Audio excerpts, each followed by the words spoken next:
This is a production of the Ultimate Homeschool Radio Network. Welcome to the Vintage Homeschool Mom Show.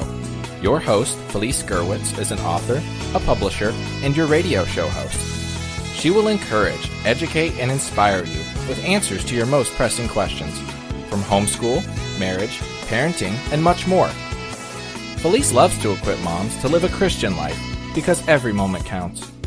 Be sure to visit her website at mediaangels.com. And here's your host, Felice Gerwitz.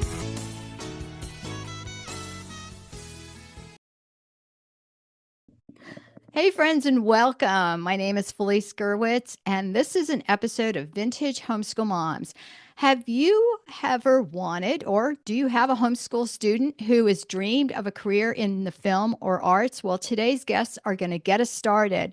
So I've got David Alford and Joseph Stam from Cross Purposes Production with us today. Welcome, guys. And, David, start with you. Tell us a little bit about yourself. Well, I am a homeschool dad. I've homeschooled all three of my kids since they were in kindergarten. I had been a public teacher before that, and we ended up in a family situation where my wife was going to go back to school, and so we decided, well, I was teaching 150 teenagers in public high school a day. I can handle 1 2-year-old, and boy, was I wrong. Right? I would just lay there and sob on the couch after going, this is so hard. But my muscles got a little stronger as I got a little older, and I started homeschooling my kids. And so after that, my wife started her medical practice, and we moved out here to Southwest Virginia, which is where we're at now. And in that time, I worked, continued homeschooling, but also worked at a professional theater here in the area as an actor for about 7 or 8 years. And I ran a youth educational drama program for the kids in this area. And so taught a lot of different kids theater art skills and public speaking skills and things that kind of get them up on a stage, kind of help them get over stage fright. Mm-hmm. And we had a lot of kids in that, and a lot of public school kids and homeschool kids were all kind of mixed into it together. And Joseph was part of that program. So when my tenure at the theater was starting to kind of wind down, I decided I wanted to do something different. I started writing a play that I was going to put into a local playwright competition. And so as I wrote that play, I started finishing it and thinking, this isn't really going to work on a stage. Maybe this would work as a film. So I talked to some people, some friends of our family who I knew had done short films, kind of faith-based short films in the area, and said, guys, is there any way we can do this? I don't know how, but how do we do this? And they said, oh, yeah, we can do it. So we took the script and we shot it over a long weekend, and that was Cross Purposes. It was our first short film, and It got picked up and by a distributor, and it's been distributed globally around the world over the last 5 years or so. Wonderful. So that's how it all that's kind of the chain of events, and that's how I got Joseph involved. Is I needed a 16-year-old kid to kind of be the lead in this short film. And Joseph had been a part of our youth program at the theater, and his family and my family have been friends for years. So I've known him since he was a little boy. Again, in the homeschool community. So our families are all connected in the homeschool community. And so I asked Joe to audition, and he did. And he blew the rest of the competition. And it was a pretty significant amount of kids because I had access to so many children, youth actors for the part. So he kind of blew away the competition and got the role. And he's kind of been with me ever since as far as all the films that we've made so far. He's kind of grown from being an actor to being a writer and director, but I'll let him tell that part of the story. I know, right? Joseph, you're sitting there going, I'm being talked about, and I'm right here. No, that's fine. Keep going. It's great. No, it's great. He's an actor. He's just glad we're talking about him. Just happy to be the center of attention. I grew up in a homeschool family. My mom homeschooled us, all 10 of us kids. It was a lot. I had a lot of siblings growing up, and what was so great is what homeschooling kind of did for me was it gave me the ability to really center my education around my interests, and that was something that was really unique growing up. And so my brother was always super interested in film, my older brother, and he went to Liberty University and is now a film editor. He's working on that House of David Amazon Prime show. And so I was always, looking to him in the way he was telling stories. And I was really fascinated by that myself. And so I loved acting growing up, and I loved theater growing up and getting involved in the program that David started. And then when I got the chance to do film, I think I was just really attracted to the realism of it, and the intimacy that you have with the audience when the audience is right there in front of you instead of, 200 feet away. And it was and to just create this three-dimensional person was just really exciting to me. And then as I started writing on my own, because I think that was just kind of the natural step for me, is I loved acting. And then I'm like, okay, well, writing is basically like acting, except for you get to make up the lines instead of being restricted by them. And so um, there's a lot more to it than that, but that was kind of the initial spark. And then once I got really involved in writing, then I was like, okay, well, now I want to have more control of what happens to the script after I feel the theme here is the word control. Just a little bit. I know. How did you feel about this, David? We like what you're doing, but I think I can do it better. Typical homeschooler, by the way. Well, that's how this has rolled for about 5 years. No, it's so great. No, it's great, Joseph, because I love this because, while we laugh and say it's a typical homeschooler, I think what homeschooling does is gives you that ability to say, I can do it. And if I don't, at least I can try. And you've got the community behind you with your parents and, other homeschoolers. And then, what you've done, David, that's just beautiful, that you've continued on. So you've done some writing as well then. Yeah, so I mean, I'm just going off of what you just said. I mean, David's created so many opportunities for, not just me, but so many people in the community and so many homeschoolers in the community, just creatively and just artistically, and through the theater program that he started. And so that's really important.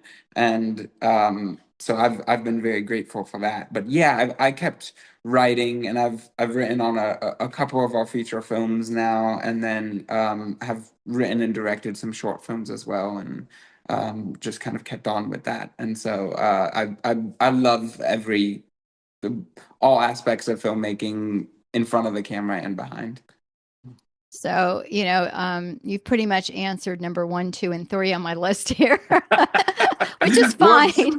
So we we're talked for a while. Yeah. So we'll just you can take a break. We'll just chat to ourselves for an hour. No, it's great because that was one of my questions was, so how do you nurture your passion for storytelling and, and what lessons? And I think my daughter and I wrote a series of novels. I had written some homeschool curriculum. And, it was go up in front of a group of people, talk, they buy your book, and then you go home and your daughter's like, well, I can do that too, Mom. I want to write a novel. And I said, well, we've never written a novel. I don't know how to write. I had actually started writing a novel before my first child was born. And I have an education background. And I got rejected like 500 times. And it was, you are too verbose. You should think about getting out of children's fiction and get into adult because I had too many words. So I didn't know there was a word count. And so I'd already tried and taken this course and everything on novel writing. And so I said, I don't know, Christina. And she goes, Mom, that's why I said this earlier. Mom, we're homeschoolers. We can do anything. And I'm like, yeah, we're homeschoolers. We can. So we wrote a series of novels. And it's so funny because I always wanted them to become film. So we'll have to talk at some point. We'll talk after we hit stop. Yeah. But one of the things when I was writing it, my husband said, that would be really expensive to do in a film. Because I used to always say, I'm kind of picturing it. And I think that's how it is with storytelling, that you see the video, right? You see the action happening, and then you just kind of distill it into words. And one of the things I like about books and storytelling is you can give, like one of the things we did, and I don't know if you do that in your writing, but when my daughter, I was stalling. So when she hears that she's an adult now, homeschooling her 9 children, by the way, and she's going to be like, really, Mom? I never knew that. But I had her write, so she had a set of characters. So I had to write everything about that person. I wanted to know their favorite color, what kind of ice cream they. So it was stalling to get her to understand her character because not everyone can like vanilla ice cream, right? And you have to like shape a personality on paper before you can put that person in a scene, because then you're going to be like, yeah, Anna's at the ice cream shop and she likes vanilla, and the other child whose name is Christopher, I think, which is one of her kids' names, but he liked, I don't know, sherbet instead. But it's just, that kind of thing, to have her understand what motivated that person and why they did what they did. And while she was busy with that, I'm like frantically researching how to write a novel, you know, you know, and that kind of thing. And we did well. She actually outsold me at conference, so it went Wow. well. And they're That's still out great. there. We're in the process of revamping them now and bringing them up to date. But so storytelling, how does that come into the film and the acting portion of it? Well, I think what's Yeah. fun is that with having a theater background is we both had a lot of experiences in front of audiences Mhm. and Okay. doing written and seasoned plays that have been kind of tried and true and proven over years. And so you get a chance to kind of watch how your delivery of those lines and how your intonations and your body language, how it how it interacts with a live audience, and you get immediate feedback. And so an Mhm. audience will either laugh if you say it a certain way, or they won't if you don't. And then so you find yourself Right. learning over the years what speaks to an audience and what doesn't. And I Mhm. found that to be incredibly helpful in transitioning into film, because with film there is no audience and there is no feedback until a year and a half later, when you're sitting in a theater full of people and all of a sudden they're watching a story you made a really long time ago and wrote even longer ago. Yeah. So that feedback is so delayed that theater experience really has helped us, I think, to appreciate and understand what speaks to an audience. And I think that's why our films have been pretty well received, is because people laugh at the points they're supposed to, and they think in the points that they're supposed to. And I think that history has really helped us a lot along the way. Yeah, absolutely. And one thing I find really tough about novel writing, what you're talking about, is you kind of have to be we have a lot of different jobs in film, and when you're writing a novel you kind of have to be all of those jobs. I mean, you have to be the production designer and the cinematographer and the writer and the actor in some ways, Prop and the master, prop the master. costume Like, designer. you're kind of creating it all, Yeah. at I didn't once. think of it like and, that. and we kind of Yeah. get to do it in phases and segments like this, so that's a really interesting thing of, like, we will start things in the screenplay and start things about their backstory and what happened to these people and how they got here. And then it's really fun taking it as an actor, since I've been able to do both. Like this, our most recent film, Searching for the Elephant, I got to write on it and then act in it. And so then taking it on as an actor was a completely different experience as far as the backstory. And I had, 4 months to develop what his favorite ice cream was, but like not only that, but like his experiences from his earliest memories to, up until the film starts, and so backstory is a lot of fun to develop, and it's really fun to get up in my own head. But then also David is a really great director, and he knows how things are going to play to an audience, because he knows audiences so well. And so that's a really nice balance too. That's really good. It's so funny because we did mess up, and this is one of the things that will be edited out.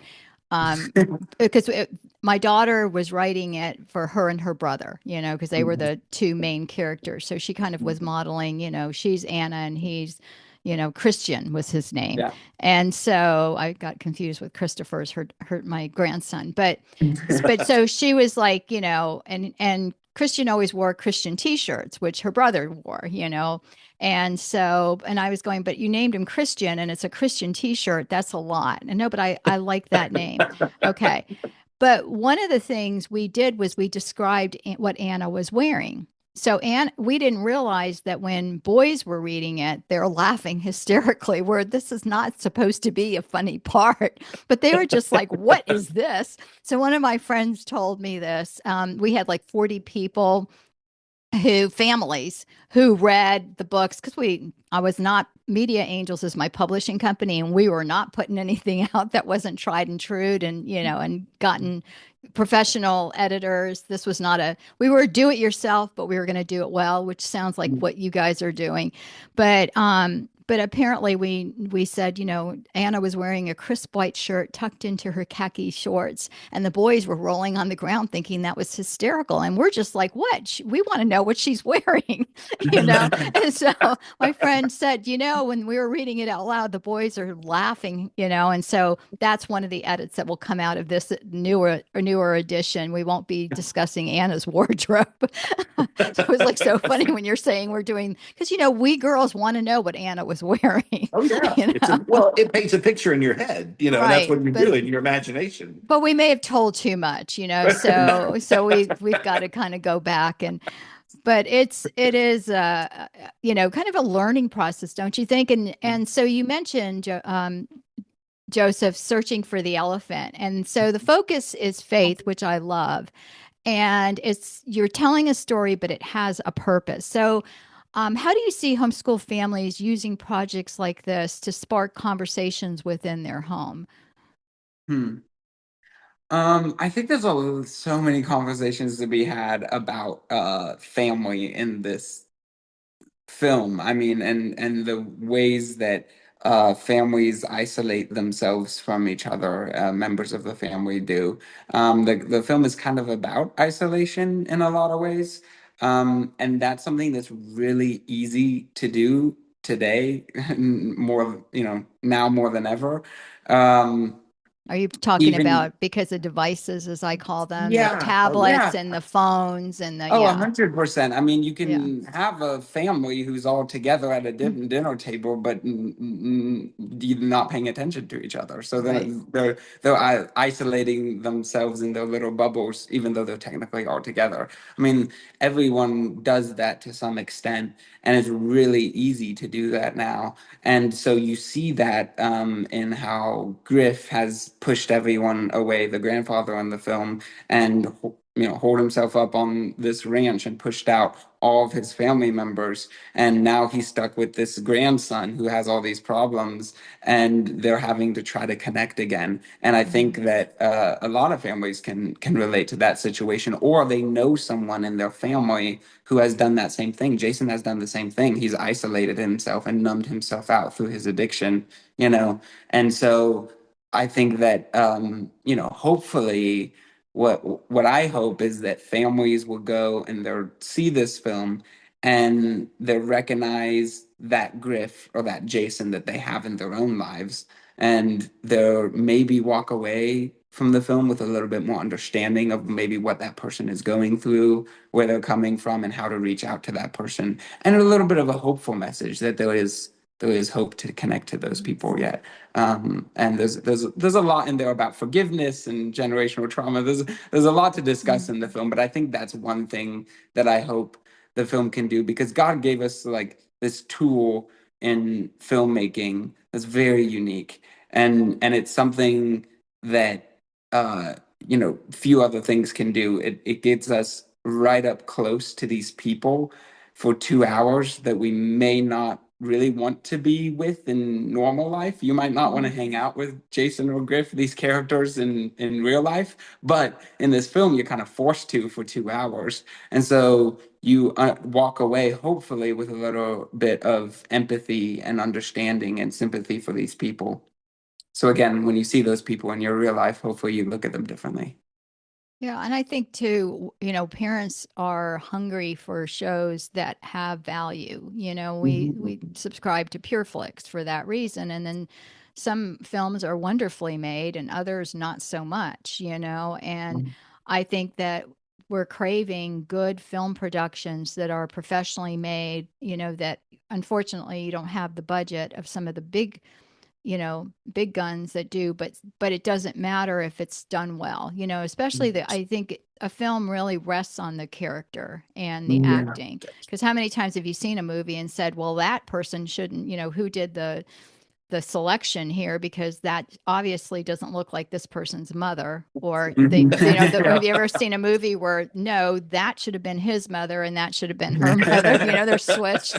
Yeah. But but it's because it takes you out of the script. Same thing with novels. We used to read them aloud, because if you start choking on the words or stumbling, then something's wrong, and you would correct. And so how much better, I mean, you're seeing it in pieces and then you get to see it all together. Have you ever done that and put a film together and said, okay, we need to redo a section of it, or has it? Yes, That's a good question. It is, and it's a hard question too, because that's a painful moment in Oh, I filmmaking know, world. right? Yeah, Isn't it called the burn rate? I heard. Well, the first film we filmed, which is actually on PureFlix, that you mentioned, almost all of our films are there on that platform, but it's Oh, called wonderful. Found. And yeah, it's called Okay. Found, and Joseph is the lead actor in that one too. And that one we filmed during COVID. I mean, it was right at the beginning of COVID, and everything was starting to go a little crazy. And as we were gathering, we'd get messages from our governor saying no more gatherings of more than 50 people. And then the next week it'd be like, no more gatherings of more than 30 people. We're like, oh no, that's about the size of our crew. So we had to rush that film through in 2.5 weeks.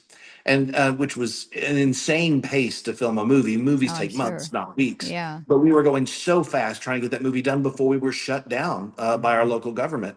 And so in that moment, we realized there was a continuity problem in one of our scenes, that a character was like leave one scene and step in the next scene wearing something completely different. And we had someone in charge of continuity. We're like, normally, most of those things were caught, but we were going at such a rapid pace that we realized we'd have to go back and reshoot some scenes or shoot a couple of additional scenes to find a way to make those scenes connect logically. And so we went back for a couple of days at the end of it and was able to gather those scenes. But then it ended up not just being logistics, because then it as I remember, it made us face kind of just some narrative problems as well in the film, in that portion of the film, and that we kind of got to go back and rewrite some scenes, and we reshot some scenes that we were kind of like, okay, we're kind of skipping over a couple emotional beats here that we're not quite hitting. Maybe we need to attack this differently anyway. So it ended up kind of being a happy mistake, because we kind of got some good different scenes out of it, going back and reshooting. But it's a panicky moment when you realize you have to mess up like that. It's pretty bad. It doesn't happen a lot. There are times when we were rewriting scenes the night before. I'd come out and go, this scene's not working. It's missing this information. I'd be on the computer at 11 o'clock at night for the scene we were shooting the next day. And I'd have to walk in and go, here, actors, here's some new lines for you to learn. And they're like, they'd spend the morning before we'd start shooting, learning their lines so they could jump in there and start doing it. It's a panicky thing. It doesn't happen a lot, but it is part of filmmaking. Yeah. And honestly, whenever things like that come up, it's so cool to see what God will do, because we've had moments where we've thought, there's no way we can fix this problem. An example would be, we were shooting on Found, and we were supposed to shoot the next day at a football stadium at a local high school. And again, this was kind of during the pandemic scare. And so it was an outdoor shot on an outdoor football field. And the school district had said, yes, you may come. It was the summertime. There were no kids around. They said, yes, you can shoot here. The day before, they call us, go, we've decided it's not safe to have you on campus during COVID. We're like, it's outdoors. I'm sorry. Never mind. You can't do it. We thought, oh no. Where do you find a football stadium in 24 hours? You know? But one of our crew members said, let me make a phone call. And he called somebody he knew. And within an hour and a half, we had an even better football stadium at an even bigger school. And it was all set to go. And they said, you're welcome anytime. And it was so great. It turned out being a great twist. So it got to the point where we just laugh when things go wrong and go, God's going to take care of it. Let's just see how he provides for the needs. And he always did, and has every time. I think that's the story of someone with faith. It's every single book that we've written. First book I wrote with a co-author, and she was really, she died in 2007. I miss her every day, Jill Whitlock. but she used to, praise God and everything. And so we took the unedited version and saved it over the edited copy. And she's like, well, praise God. She was from Texas. She's like, well, praise God. It's going to be even better. And I'm like going, Lord, is this how you treat your servants? And, you know, and she's just like praising God. But she was one of these people that people would go up to and go, I want what you have. You've heard that, right? Yes. And I've always wanted that, like, come up to me and ask me that question and I can share Jesus with you. Well, she was that person. Like people, we were going somewhere one time and she's pumping gas and I went to get us something to drink and she's talking to some random person who said, I want what you have, I'm just like, how do you do that? But it was just, and she was right because we were going in the wrong direction. We wrote a series of creation studies, she was my brains and I was the creative part of the element and she was the scientist behind it. But no, it was really amazing. Every single book, I was just like, she'd show me something and I say, I love this. I want to, use this timeline of this big time, scientist. And she goes, oh, we'll just call them. And I go, you're just going to pick up the phone and call them? And she goes, yeah, why not? Picked up the phone and called him. And she's just like, Dr. Morris, well, praise God that I got you on the line. And she's like pointing and I was just like going, how do you do that? But I think, that should give the listeners some hope, so you have a child who is like, Mom, I, want to be in film. And you're like, no, it's, so bad out there. You can't do it. Or, because one of her sons actually went to California, and then the other one joined. And he actually left and came back and said, it's Sodom and Gomorrah out there, Mom. And he was super, super talented. Now he started an Irish band and they're not Irish. So he sent me a link and I'm like, I am definitely coming to see you and your five little Irish dudes playing at all these places locally. But we did homeschool plays. And so your play had 5 roles, but we had 30 kids. So that was my job, is to rewrite the script so that everybody could say, it was like a pilgrim thing and come out and say, so hail, whatever the line was. And then somebody else came out and then we had it choreographed and then it was, and we made it work. Yeah. But it was so much fun, but I could not do what you did. I was not. My friend who had acted, and she had a little stint, but then came home and was a homeschool mom. So she was in charge of everything. But I thought everything was really cute when the kids messed up. I'm like, got tears in my eyes laughing, going, that is the most hilarious thing ever, and it's live. And she's just like dying. So we ended up putting her. What do we do with? Oh, I think we put her in the back and I could sit in the front and just smile at the kids. Cause they panic when the person's like going, what are you doing? And I'm just like going, the parents are going, that was so great. Did you see him steal her bat? And I go, yeah. And it all worked out. But of course we were not a professional production. So you've got a parent whose child is interested in theater and film. What do? You guys must have some wise words of wisdom. Well, that's the great thing about filmmaking now is with phones the way they are and equipment the way it is, anybody can make a movie. I mean, truly, anyone can Right. tell a story on video. Any kid can operate a phone 10 times better than you and I probably can. And they can Right. they can make some pretty nice video footage. And the editing software is out there. You can get it free online. Everything you need to make a movie is right there. All we did was reach out into our community and ask people if they had knowledge and talk and say that you want to do it and don't be afraid to say you want to do it. Because you'd be surprised how many people go, oh, I want to do that too. And the next thing you know, you've got a little team ready to work hard. And granted, you're going to start off with no money, but you've got resources around you. You've got people have houses and buildings and businesses that they will let you shoot at. You've got clothes you can borrow from people. You've got scripts you can write yourself.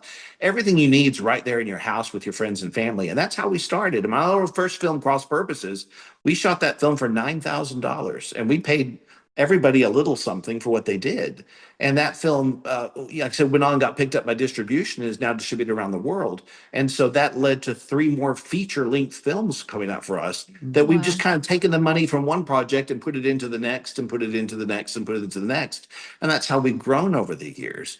We started with almost nothing. You may say $9,000 was a lot of money, but that's just the amount of money we had. If we had to shoot it on less, we would have shot it on less. But Right.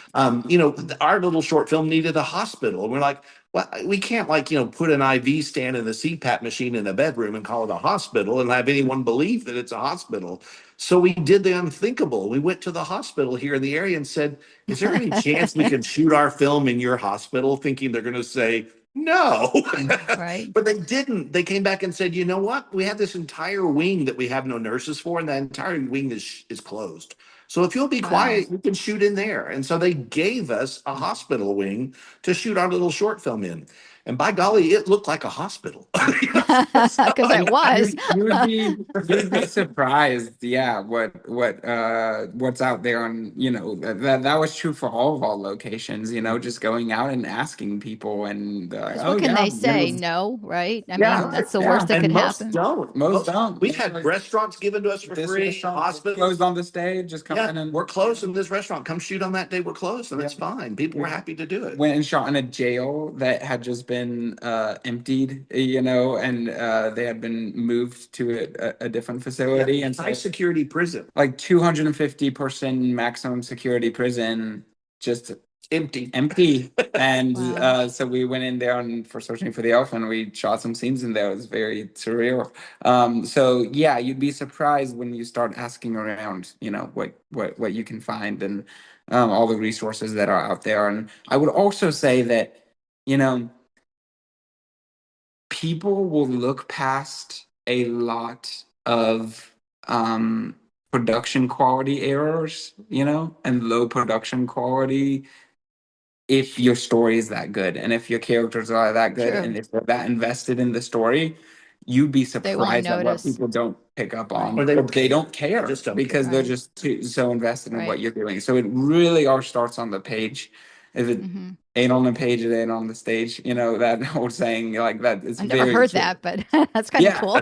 yeah. It's I think it was Steven Spielberg, but no, I think he was quoting someone else actually. But yeah, it's just it all starts with story and it all starts with character. And if people are really invested in the story that you're telling, you'd be surprised at how they'll jump onto the creative process, and you'd be surprised at what they'll look past as far as production quality if you really care about what you're trying to tell. And I would add to that actors are key. And I think this is part of the reason Agree. we've been successful is how many times have you watched, particularly a faith-based film or a Christian film, and you're chugging along and you're enjoying the movie, and all of a sudden someone comes on the scene who can't act their way out of a paper bag. And all of a sudden you're just completely not believing the story anymore and you're kind of taken out of it. And I think it's better to have fewer characters and better actors if that's what you have access to. And I appreciate that a lot of independent filmmakers are like, I got Aunt Peggy to play this person, and Aunt Right. Peggy, sweet thing that she is going to come play it. But poor Aunt Peggy's never acted a day in her life. So I would say spend your time and energy finding the best actors you can find.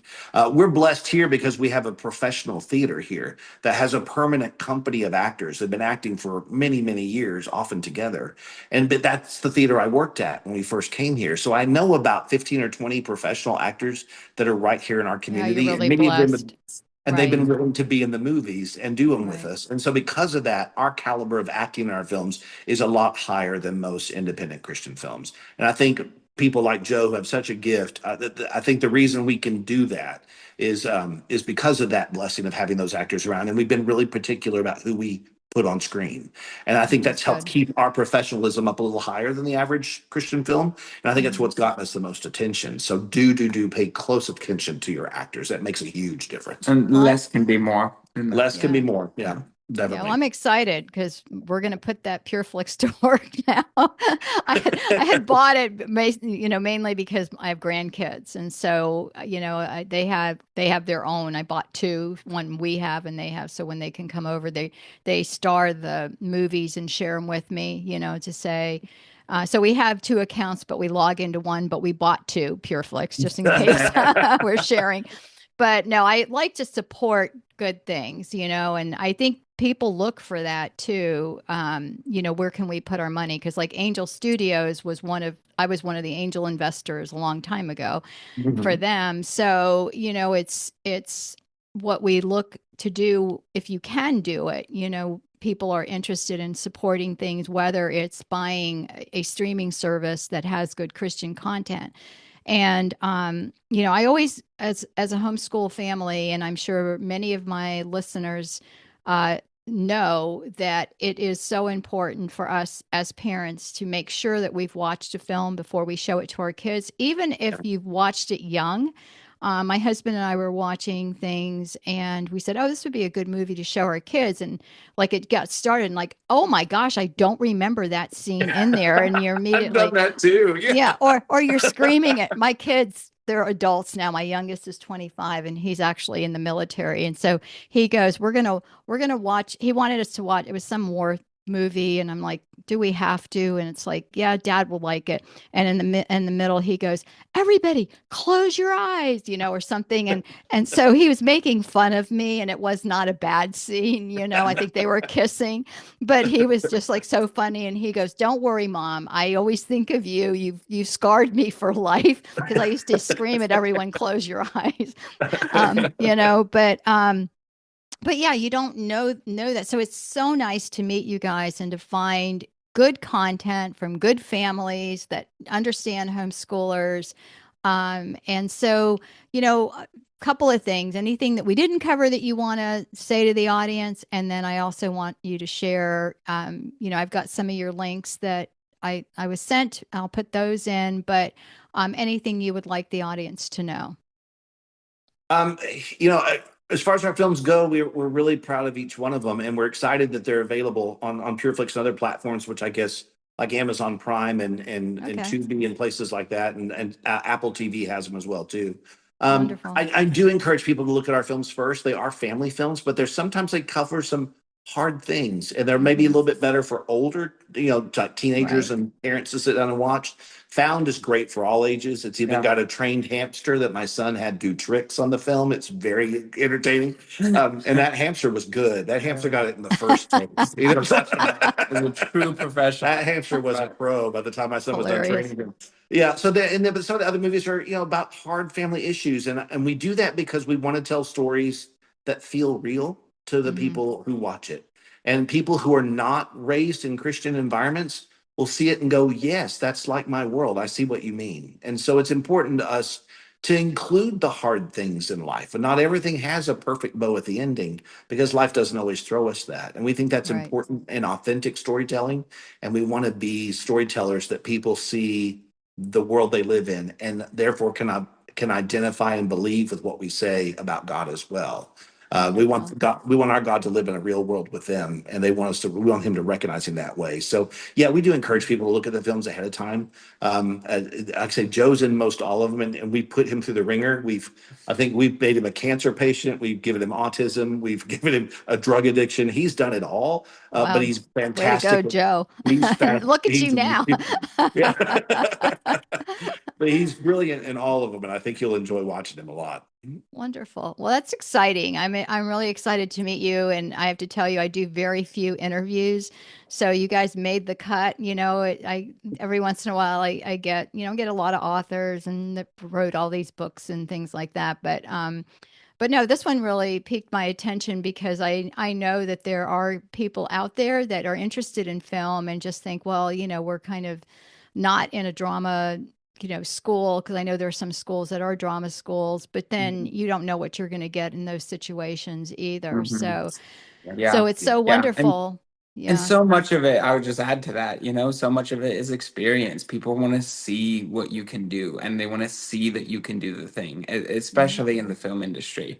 There's a lot of other industries are different, but in this industry, going to school, is great to get experience. Everything's about Right. experience. I was going to go to film school, but I talked to some film schools and they were like, well, you're already doing the thing and you're already working and you're already getting experience. And so, Hmm. if you need more connections, then come back. But really, you should just keep going.